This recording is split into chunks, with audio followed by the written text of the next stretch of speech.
আজ 25/7/2024 সাল। আমরা শ্রী অমরনাথজি যাত্রা কমপ্লিট করে শ্রী অমরনাথজি দর্শন করে বালতালে এসে পৌঁছেছি গতকাল রাত্রে। আজকে সকালবেলায় উঠে আমরা এখান থেকে একটা ট্যাক্সি জাইলো গার বুকিং করে চলেছি শ্রীনগরের উদ্দেশ্যে। একটা দিন শ্রীনগর আমরা ঘুরবো, তারপর মাতা বৈষ্ণোদেবী দর্শন করব। এখন চলেছি শ্রীনগরের উদ্দেশ্যে। এখানে ট্যাক্সি স্ট্যান্ডটা একবার দেখাচ্ছি। বালতালের ট্যাক্সি স্ট্যান্ড, বিশাল ট্যাক্সি স্ট্যান্ড। আমরা এখানে একটা জাইলো কার ঠিক করেছি। ট্যাক্সি স্ট্যান্ড থেকে আমরা এখন ট্যাক্সি গাড়িতে উঠব শ্রীনগরের উদ্দেশ্যে। এখন উদ্দেশ্য শ্রীনগর একদিনের জন্য। এই আমাদের গাড়ি রেডি হয়ে গেছে জাইলো যাবার জন্য। ওকে। লেহ, লাদাখ, শ্রীনগর জাতীয় সড়ক ধরে আমরা এগিয়ে চললাম, উদ্দেশ্য শ্রীনগরের দিকে। দূরত্ব মাত্র 92 কিলোমিটার।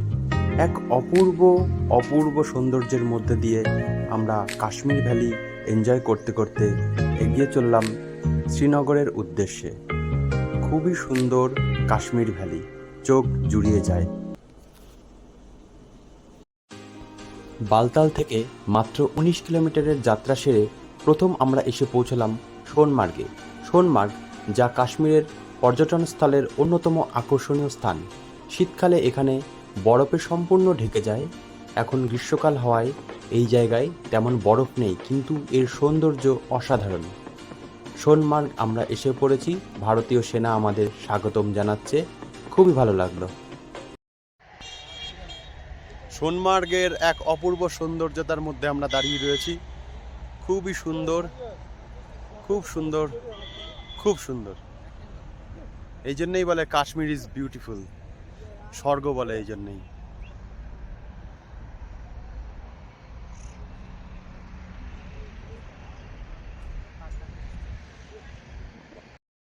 সোনমার্গ,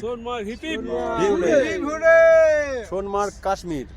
এখন আমরা সবাই সোনমার্গ কাশ্মীরে আছি, চলে এসেছি। দারুণ ব্যাপার, দারুণ ব্যাপার, অসাধারণ দৃশ্য চারিদিকে, খুব ভালো লাগছে, দারুণ এনজয় হচ্ছে। ওকে। সোনমার্গে বেশ কিছু সময় কাটিয়ে রিলস বানিয়ে ফটোশ্যুট করে খুব সুন্দরভাবে আনন্দ করে আমরা আবার বেরিয়ে পড়লাম রাস্তা ধরে। এত সুন্দর রাস্তা, পাশে এবার আমাদের বয়ে চলেছে সিন্ধু নদী। এই সঙ্গে নিয়েই আমরা এগিয়ে চলেছি শ্রীনগরের উদ্দেশ্যে। এরকম লোহার পুল দিয়ে পার হয়ে যাচ্ছি, নিচ দিয়ে বয়ে চলেছে সিন্ধু নদী। সামনে এগিয়ে চলেছি, রাস্তাও খুব সুন্দর। সামনে কিছু সময়ের মধ্যেই হয়তো আমরা পৌঁছে যাব আর একটা জায়গায়। শ্রীনগর যাবার রাস্তায় যেতে যেতে আমরা আপেল গার্ডেন পেয়েছি। আপেল গার্ডেনে চলে এসেছি। এখন আপেল হচ্ছে সবে।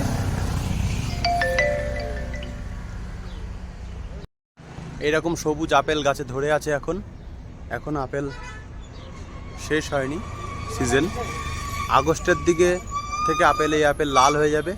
আগস্ট সেপ্টেম্বরে আপেল তোলা হয়। সুন্দর আপেল গাছ, প্রচুর আপেল হয়ে রয়েছে। সব এখন সবুজ। দারুণ আপেল ধরে আছে, দারুণ সুন্দর ভরপুর আপেল ধরে আছে। সমস্ত গাছেই ভর্তি আপেল। এসে পৌঁছে গেছি ওয়েইল। এখান থেকে সিন্ধু নদীর এক অপূর্ব সুন্দর ভিউজ আমরা পেয়েছি। একটা হোটেলে আমরা এসেছি, তার সাইডেই রিভার সাইড ভিউ আমরা পেয়েছি। এখানে আমরা ব্রেকফাস্টও করে নেব নদীর পাশে বসে। অস্বাভাবিক সুন্দর। নদীর ধারে সবাই বসে সকালের ব্রেকফাস্ট করছি। ভিউটাও দেখাবো, কত সুন্দর ভিউ। সবাই একসঙ্গে ব্রেকফাস্ট চলছে, আর পাশে নদী এইরকম বয়ে যাচ্ছে। দারুণ ভিউ। নদীর ধারেই এরকম বসার জায়গা রয়েছে, আমরা সেখানেই বসে ব্রেকফাস্ট করছি সবাই একসাথে। দারুণ লাগছে, দারুণ এনজয়। সকাল 7টায় বালতাল থেকে গাড়ি ছেড়ে দুপুর 11টা 15 নাগাদ আমরা এসে পৌঁছে গেলাম শ্রীনগর শহরে। মাঝখানে আমরা সোনমার্গ ঘুরেছি, আপেল বাগান দেখেছি, টিফিন করেছি সিন্ধু নদীর তীরে বসে, এবং আমরা এখন পৌঁছে গেছি শ্রীনগর শহরে। ডাল লেক আমাদের স্বাগতম জানাচ্ছে, এবং ডাল লেকের সৌন্দর্য দেখে আমরা একদম মনোমুগ্ধকর হয়ে গেলাম। এত সুন্দর সাজানো ডাল লেকের চারিপাশ, যে সচক্ষে দেখবো আন্দাজই করতে পারিনি। শ্রীনগরে আমরা নেমে গেছি। এখন প্রথমে আমরা দেখতে যাব নিশাদ গার্ডেন। টিকিট কাউন্টার সামনে দেখা যাচ্ছে, এখান দিয়ে আমরা এন্ট্রি করব। মুঘল গার্ডেন নিশাদ চলে এসেছি, টিকিট নিয়ে নিই এবার। এ হলো টিকিট কাউন্টার, তাপস দাঁড়িয়ে আছে টিকিট কাটার জন্য। এখানে 30 টাকা করে টিকিট। মুঘল গার্ডেন্সে আমরা এন্ট্রি করছি। সিঁড়ি বেয়ে উপরে উঠতে হচ্ছে। আরে বাপরে,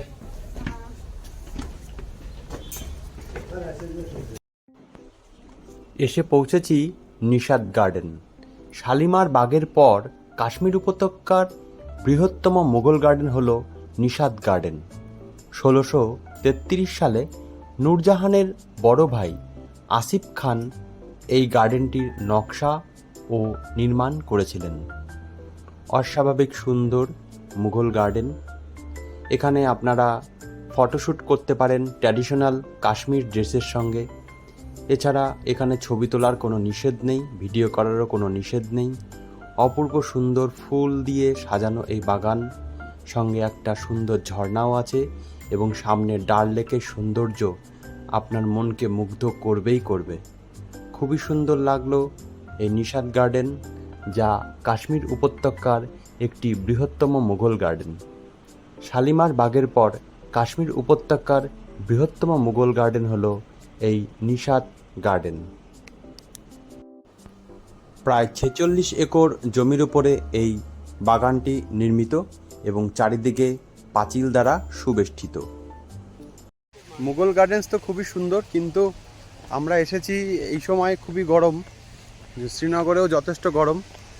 এই গরম রোদের মধ্যে বেশিক্ষণ থাকা খুব কষ্ট হয়ে যাচ্ছে, কিন্তু এত সুন্দর ফুল চারিদিকে ফুটে দেখতে খুব ভালো লাগছে। যাই হোক, বেশ খানিকক্ষণ সময় এখানে অতিবাহিত করলাম রোদের মধ্যেও, ভালো লাগছে দেখে। আমরা এবার বেরিয়ে যাই। এরপর আমাদের শঙ্করাচার্যের আশ্রমে যাওয়ার কথা, সেখানে যাওয়ার চেষ্টা করব।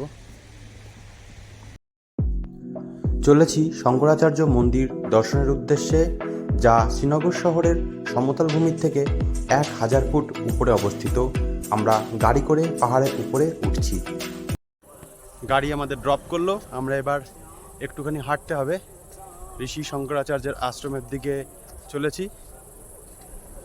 দেখি গিয়ে কেমন লাগে, কি আছে ভিতরে বিষয়টা। সিআরপিএফ সিকিউরিটি চেকিংয়ের পর আমরা সিঁড়ি বেয়ে এই উপরে উঠতে চলেছি। অনেকটাই সিঁড়ি বেয়ে উপরে উঠতে হবে মনে হচ্ছে। অনেক সিঁড়ি। এত ট্রেকিং করে আসার পর এত সিঁড়ি আর সহ্য হচ্ছে না, তবুও চলি। এ হলো আর একটা ট্রেকিং নাকি? মোটামুটি আর একটা ট্রেকিং, মানে নিচে এতটা এসেছি, আরো উপরে সেই অনেক দূর অবধি দেখা যাচ্ছে। অনেকটাই উপরে উঠতে হবে। প্রায় পৌঁছেই গেছি, উঠেই পড়েছি। সিঁড়ির হাইট মোটামুটি এরকম, অনেকটাই উপরে পৌঁছে গেছি।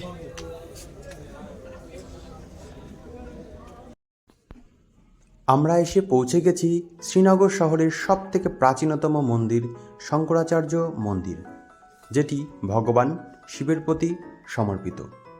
1846 সাল থেকে মন্দিরটি ধর্মদাস নাথ ট্রাস্টি বোর্ডের মাধ্যমে চলছে। মন্দিরটি শ্রীনগর শহরের সবথেকে প্রাচীনতম মন্দির। মন্দিরটি কে প্রতিষ্ঠিত করেছিল এ নিয়ে অনেক মতপার্থক্য আছে।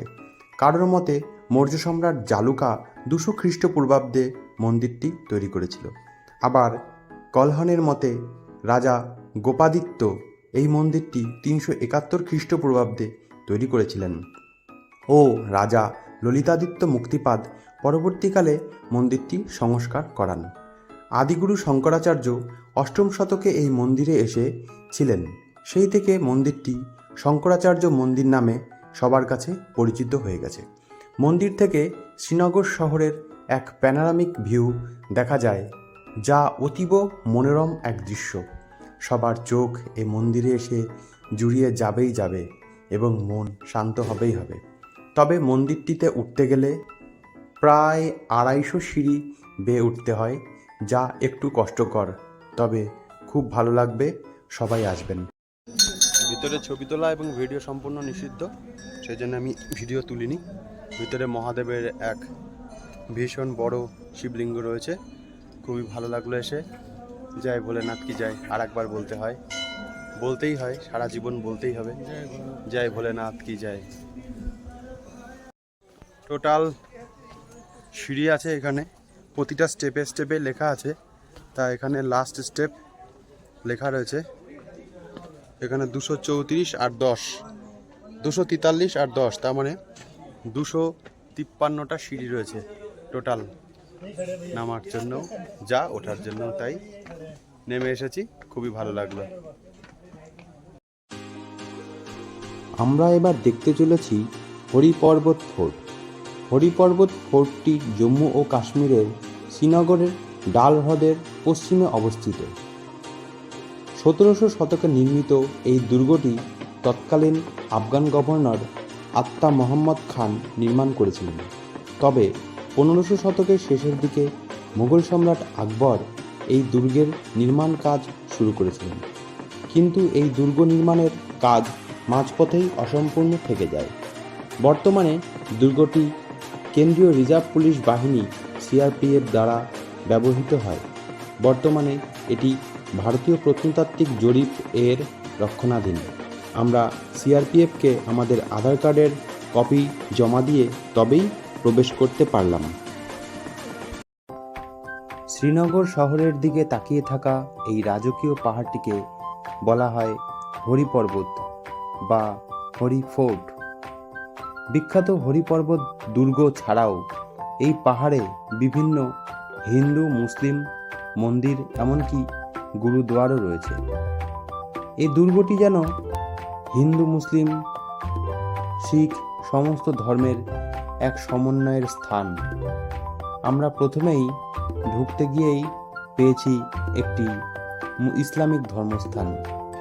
ইসলামিক ধর্মস্থান পেরিয়ে একটুখানি এই মোটা মোটা দরজা পার করলাম, তারপরেই দেখতে পেলাম যে একটি গুরুদুয়ার। গুরুদুয়ারটির মধ্যে দিয়ে আমরা প্রবেশ করলাম হরিপর্বত ফোর্টের ভিতরে।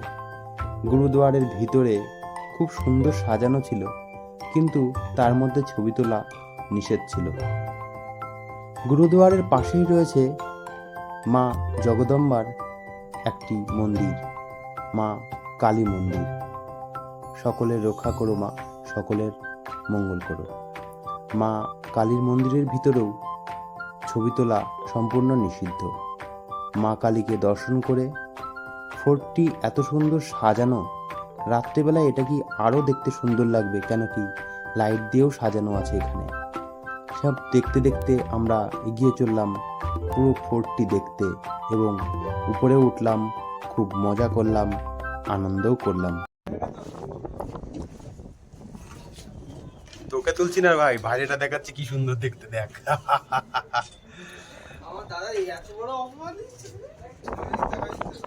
Beautiful beautiful and beautiful and beautiful. ও পুরো ছবি।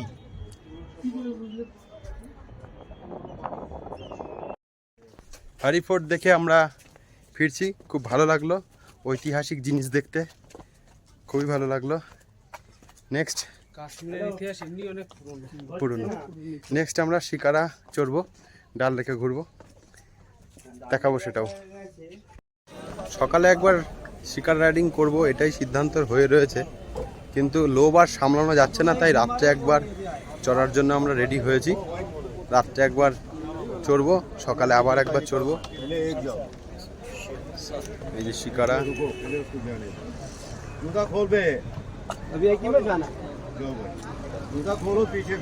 বাহ, যেভাবে নৌকা দুলছে আমার তো ভয় লাগছে, মানে কি করা যাবে। যাই একটু ঘুরে আসি, এটাতে এনজয়ের ব্যাপার। এই যে আমাদের 2 বন্ধু উঠে পড়েছে, 3 বন্ধু উঠি। সকালে আবার উঠতে হবে, তা রাত্রে এখন একবার চড়ে আসি। ডাল লেকের শিকারা না চড়ে কি পারা যায়। শিকারায় উঠে পড়েছি, ভয় লাগছে খুব। সাঁতার তো জানি না, যেভাবে তুলে তুলে চলছে। যাই হোক, ভয় ভয় হলো, চড়ে তো নি নাকি দাদা। কি গানটা মনে আসছে না গো ঠিক। আমরা আজ এখন ডাল লেকের মধ্যে দিয়ে যাচ্ছি। সন্ধ্যেবেলা একটা শিকারা চড়ে আমরা এলাম। এ বাজার ও বাজার সে বাজার দিয়ে ঘুরিয়ে ঘুরিয়ে নিয়ে এলো, লাগলো ভালোই চড়তে। সকালে আর একবার চড়বো, রাত্রে তো দেখাতে পারলাম না ভালো ভিউ, সকালে আবার দেখাবো। গুড মর্নিং, 26/7/2024 শ্রীনগর ডাল লেকের ধারে আমরা সকালে ওয়াকিং করতে বেরিয়েছি। সকালের ডাল লেক একদমই আলাদা, রাত্রে দেখেছি প্রচুর ভিড়। এখন একদম ফাঁকা, নিরিবিলি, শান্ত পরিবেশ পুরো। এইরকম একটা বোটিংও দেখা যাচ্ছে না হিসাবে। তা আমরা একটা বোট ঠিক করেছি, সেই বোটটা করে আমরা এই শিকারা রাইডিংয়ে, শিকারায় করে আমরা চড়তে বেরোচ্ছি। শিকারায় যাব। এই যে বোট রেডি হয়ে গেছে, বোট রেডি। এই শিকারায় নিয়ে আমরা যাব। শ্রীনগর ডাল লেক বেড়াতে আসবে আর শিকারা চড়বে না, এটা কখনোই হয় না। এই যে আমাদের শিকারা রেডি, এক্ষুনি উঠবো শিকারায়। শিকারা চড়ে আসি, 1 ঘন্টা ঘুরবো, এটাই কন্ট্যাক্ট হয়েছে। শিকারায় আমরা উঠে পড়েছি সকালবেলায়। নিরিবিলি পরিবেশ, শান্ত পরিবেশে দারুণ লাগছে। যে শিকারাওয়ালা শিকারা চালাচ্ছে। আমরা এই যে 7 জনেই উঠে পড়েছি একসঙ্গে। সঞ্জয় বাবু, কেমন লাগছে? ভালো ভালো। দাদা ঘুম ঠিক হয়েছে? ঘুম ঠিক হয়েছে? অনুপ বাবু, এই যে সবাই একটু তাকাও, কেমন লাগছে শিকারায়? খুব ভালো। হাত কাশ্মীরে আসলে এই যে ওরঙ্গবাবু, এবার দেখা যাচ্ছে ওরঙ্গবাবুকে। কাশ্মীরে আসলাম, ডাল লেকে শিকারা চড়বো না, তাই তো হয় না। তা যাই হোক, দুবার চড়া হয়ে গেল, সন্ধ্যায় একবার, সকালে একবার। এই তো বতক বতক বতক। কাওয়া চলে এসছে, কাওয়া খেতে হয় এখানে। কাওয়া অনেকবারই পান করেছি। কাওয়া হচ্ছে ওই ড্রাই ফ্রুটস থাকে, সঙ্গে আরো অনেক কিছু জিনিস দিয়ে ফোটানো হয়, বলে সর্দি কাশি এসব নাকি সেরে যায় কাওয়ায়। তা আমরা চায়ের বদলে এখানে কাওয়াই খাচ্ছি। 4-5বার খাওয়া হয়ে গেছে। এরা পাশে আর একটা বোট চলে এসছে কাওয়া নিয়ে। তা আমরা এখন কাওয়া একটুখানি পান করে দিই। সকাল সকাল কাওয়া পান দিয়ে বাদাম গুঁড়ো। মুদিখানা দোকান, রেস্টুরেন্ট, সামনে রয়েছে মোমো সেন্টার, সবই এরকম ভাসমান। মার্কেট আছে সামনে, কি মিনা বাজার, হোলসেল মার্কেট। এখানে গ্রামের লোকেদের তৈরি করা জিনিস যা ছাড় থাকে, কম পয়সায় পাওয়া যায়। আমরা কিছুই কিনছি না যদিও এখন। মিনা বাজার লাগে। পদ্ম পাতা হয়ে রয়েছে, ফুলও 2-1টা ফুটেছে। পদ্ম হয়ে রয়েছে, অনেক পদ্মই আছে, ভিতরে ভিতরে পদ্ম আছে। এখানে সবই ফ্লোটিং। পোস্ট অফিস আছে, বাড়িগুলোও সব এরকম ফ্লোটিং হয়ে রয়েছে। না, ওইটা ফ্লোটিং না, কিন্তু ভিতরে অনেক বড় বড় ফ্লোটিং বাড়ি আছে। পদ্ম ফুলের বাগান ভিতরে, ফ্লোটিং ল্যান্ড। এরা বলে চলতি ফিরতি জমিন হ্যায়। আমরা ডাল লেকে সকালবেলায় ঘুরে খুব তাড়াতাড়ি রেডি হয়ে বেরিয়ে পড়েছি শ্রীনগর রেলওয়ে স্টেশনের উদ্দেশ্যে। আমরা বারামুলা, শ্রীনগর, বানিহাল যে রুটে ট্রেন চলে, সেই ট্রেন ধরে বানিহাল পৌঁছাবো। বানিহাল থেকে একটা গাড়ি নিয়ে কাটরায় যাব, এইভাবে বেরিয়েছি। এই যে ট্রেন রুট, এটা শীতকালে আসলে একদম সুইজারল্যান্ডের মতন দেখা যেত। তা যাই হোক, এখন তবুও আমরা যাই এই ট্রেন রুট দিয়ে। এখন যাচ্ছি শ্রীনগর রেলওয়ে স্টেশনের উদ্দেশ্যে। ট্রেন ধরার জন্য। এই হলো শ্রীনগর রেলওয়ে স্টেশন।